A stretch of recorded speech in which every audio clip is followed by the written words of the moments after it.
So, it's a pretty interesting article here by Briahna Joy Gray in Current Affairs. We'll link it down below. The title is The Case for Forcing a Floor Vote on Medicare for All.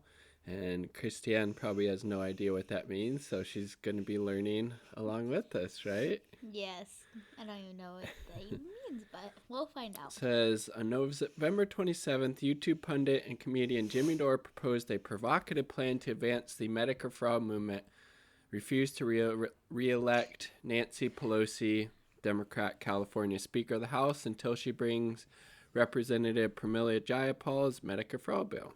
She's a representative from Washington State, here where we live, which is H.R. So House Resolution 1384 to a floor vote. Because last month's election whittled down the Democrats' majority in the House, it would take only a handful of Democrats to hold Pelosi's speakership hostage, meaning Democrats in this case have quite a bit of leverage.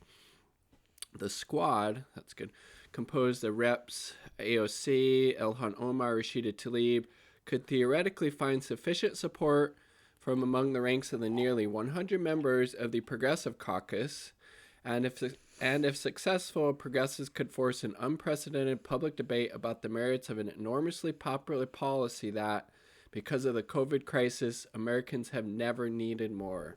What does that mean? Which part?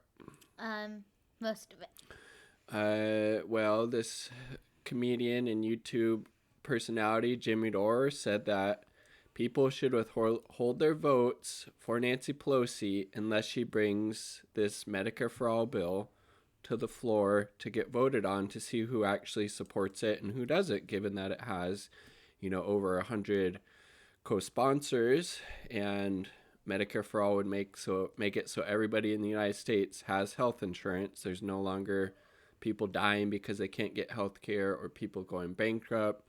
It also saves hundreds of billions of dollars and is enormously popular, and we're also living in a pandemic, so it makes sense on every level. Oh, okay. Okay, so scroll down. Without a little bit perfect right there. Without a majority of votes in the House, the only way to bring a bill out of committee onto the floor where it can be publicly debated is if the Speaker of the House agrees to do so. That's why it makes a lot of sense from my perspective to these so-called progressive members of Congress to withhold their votes for Nancy Pelosi unless she agrees to do this, When it comes to Medicare for All, Pelosi never has, because she's a corporate centrist piece of crap.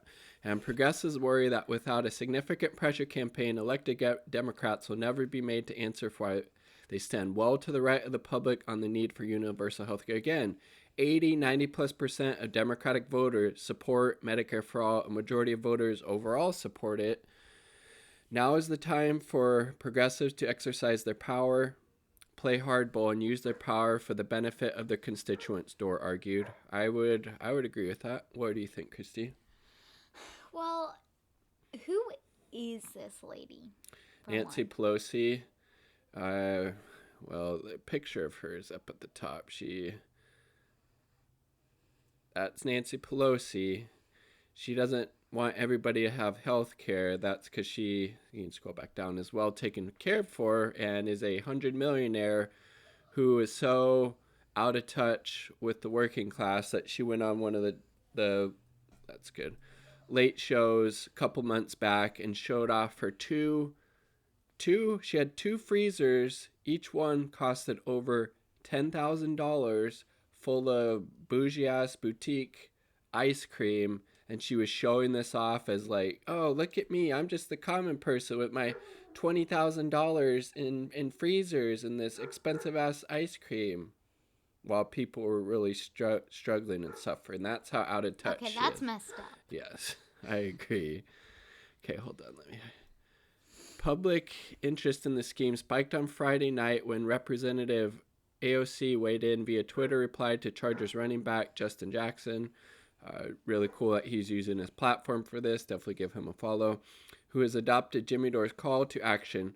If at AOC and the squad don't do what at Jimmy Dore has suggested and withhold their vote for Pelosi, that's the person at the top, for speaking up until Med for All gets brought to the fore for a vote. They will be really revealing themselves. He wrote, "Power concedes nothing without a demand." I agree. What does revealing themselves mean? Like, just... Well, Justin Jackson, he was saying if AOC and the squad and these so-called progressive members of Congress who say they're champions for the working people, if they don't try to hold Nancy Pelosi's feet to the fire and get her to bring this for a floor vote, this Medicare for All bill, then he's saying they're revealing themselves as not really being the progressive champions that they claim to be.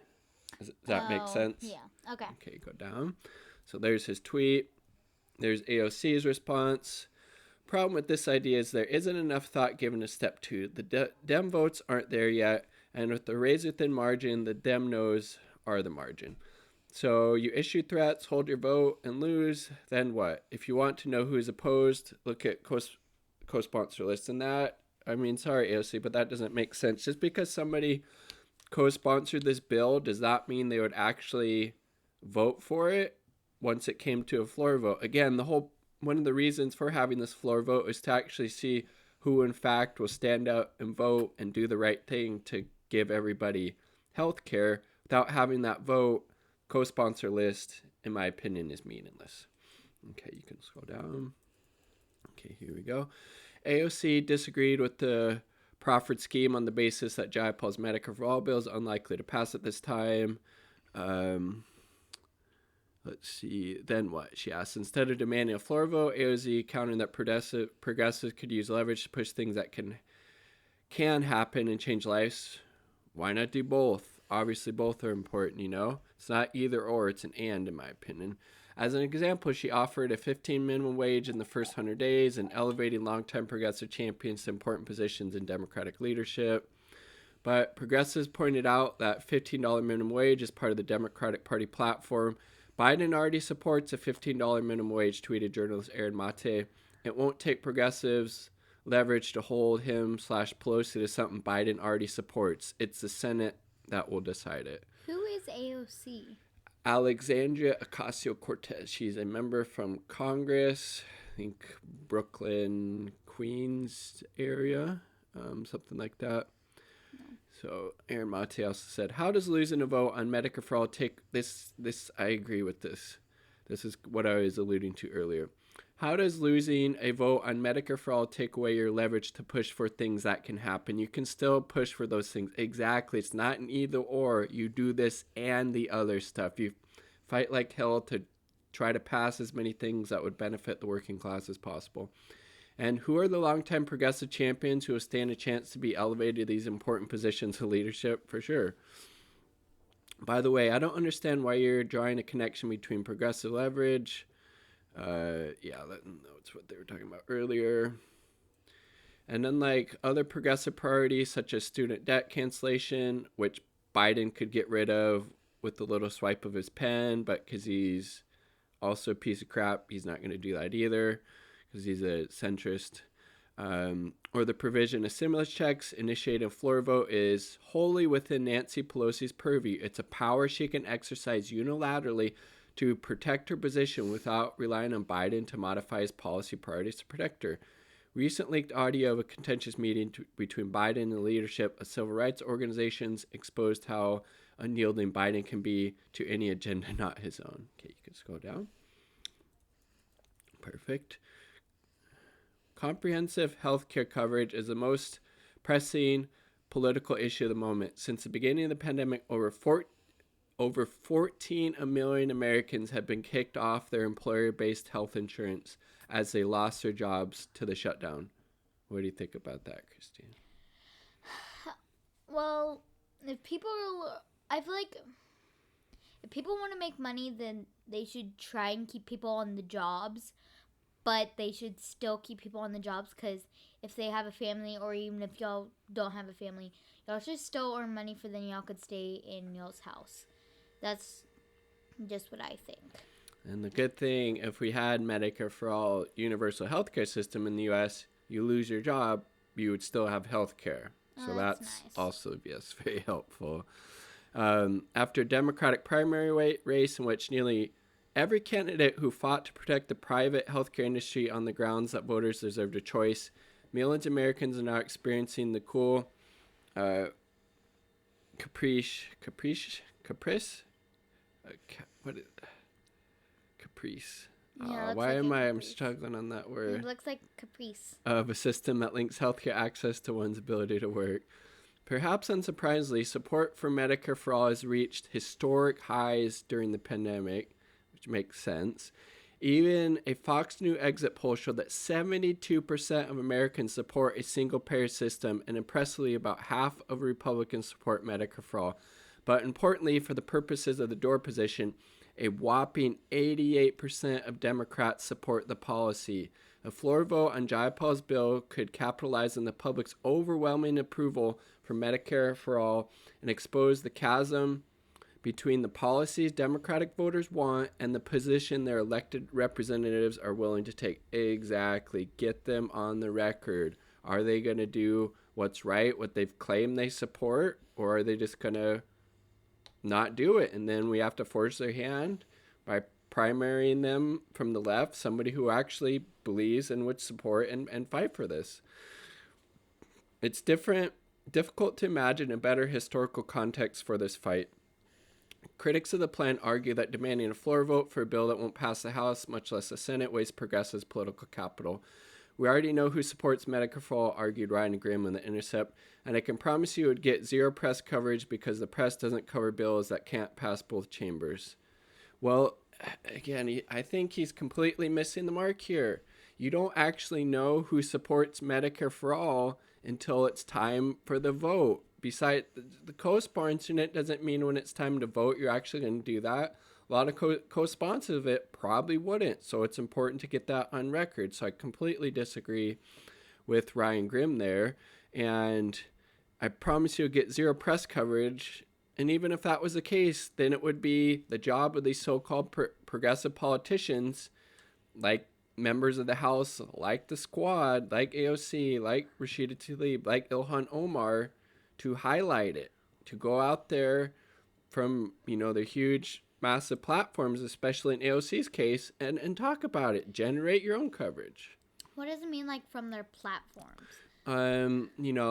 Through their access to media as people in these positions of power in government, or through social media like Twitter and Facebook and Instagram and different stuff like that. Oh, okay. Yeah. I think we're at the end of the article. Getting close, but recent history offers a counterpoint to Grimm's claim that the media won't cover a standoff over healthcare. Just a week ago, the passage of the House bill decriminalizing marijuana was covered widely as historic, perhaps because, like Medicare for All, it's enormously popular policy with bipartisan support. That means both Republicans and Democrats support it. It's also unlikely to pass the Senate, and that was without the added drama of the most powerful Democrat in the House being bent over the proverbial barrel by a squad of progressive upstarts. Oh, we got more. Moreover, the Squad has a unique ability to attract media attention. Exactly, and they could generate a lot for this if they're actually concerned with holding Pelosi's feet to the fire to get this to the floor. Representative Ocasio-Cortez, Katie Porter, and other progressive members of Congress are famously adept at making viral moments out of congressional hearing testimony, and if they were to coordinate with the activists and protesters who helped to organize a historically large mass protest from the summer, it's difficult to imagine they'd be ignored. Leveraging organized labor and the threat of a general strike would make any effort to push Medicare for All impossible to brush off, and they should do exactly that. Completely agree. Mass unemployment and the subsequent loss of employer-based coverage has stripped corporate Democrats of one of the most potent arguments against Medicare for All, that maintaining the for-profit healthcare system offers much desired stability, which obviously it doesn't. And commitments to cover COVID-related costs have exposed the hypocrisy inherent in the defense of our current system. The admission by party leadership that COVID treatment should be free for all is a slippery slope to universal coverage. Obviously, treatment for COVID, treatment for cancer, any illness, any disease needs to be covered at the point of service, and that would under a single-payer Medicare for All system. After all, it's not more inhumane to deny COVID treatment to those who can't pay for it than to deny treatment to a cancer patient who can't pay for it. Exactly. Cancer is a primary cause of bankruptcy in the United States. That is just like a disgusting indictment of our medical system. People who have potentially, terminal forms of cancer end up going bankrupt in order to treat themselves, or some people end up committing suicide because of the debt. It's disgusting. Should progressive force a floor vote, they'd be well positioned to make a relatively unencumbered case for Medicare for all. I mean, whew. Is that all of it? Yes. Yeah. Okay, so we have a couple more paragraphs. I don't want to make this video super long. A floor vote and the debate that comes with it could spark a referendum on our failing healthcare system at a moment when no other issue takes credible priority. Now is the time progressives have power, Dore argued. In 2 years, the Democrats are going to get wiped out in the House. They will lose their majority in their speakership. The only time the progressives are going to have any power is right now at the moment. For the speaker is elected in the first week of January. Dore's prediction that Democrats will lose seats during the 2020 midterms is far from guaranteed, but given the party's recent losses, there's a certain pragmatism to its urgency.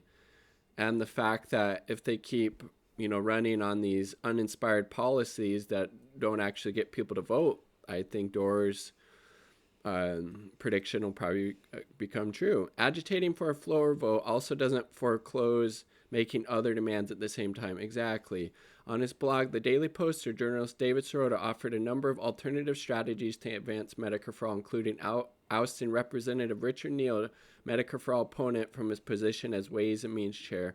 This is a type of concession AOC alluded to in response to Jackson, and it's a meaningful one. But ousting Neal, an obscure figure to the average American voter, is unlikely to generate the kind of movement energy that a Medicare for All floor vote could potentially inspire. The argument is, yes, this is what I've been saying, the argument is both and not either or, but crucially, technocratic solutions must be wedded to the floor vote demand in order to spark the kind of public excitement that can galvanize labor, social movements, and voters. Progressives are buzzing with excitement because Democrats might for once do something bold. They might fight for something not because the cost-benefit analysis demands it, but despite the potential political costs.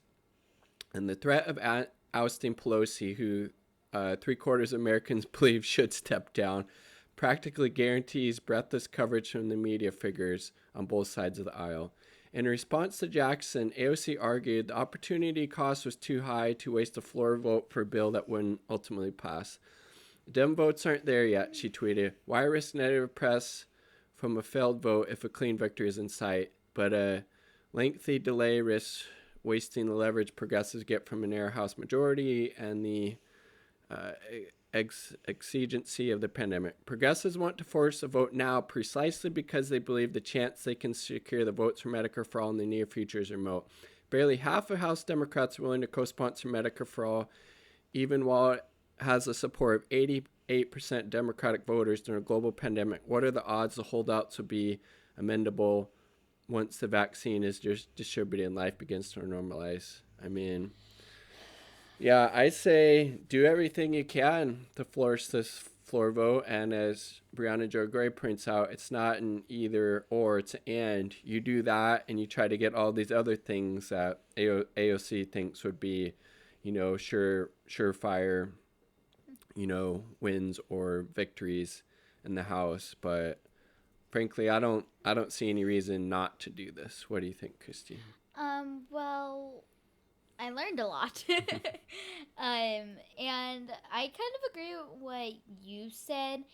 She is not a nice woman. Pelosi? Yes. Yeah. So. All right. Leave your comments in the comment section down below. What do you think?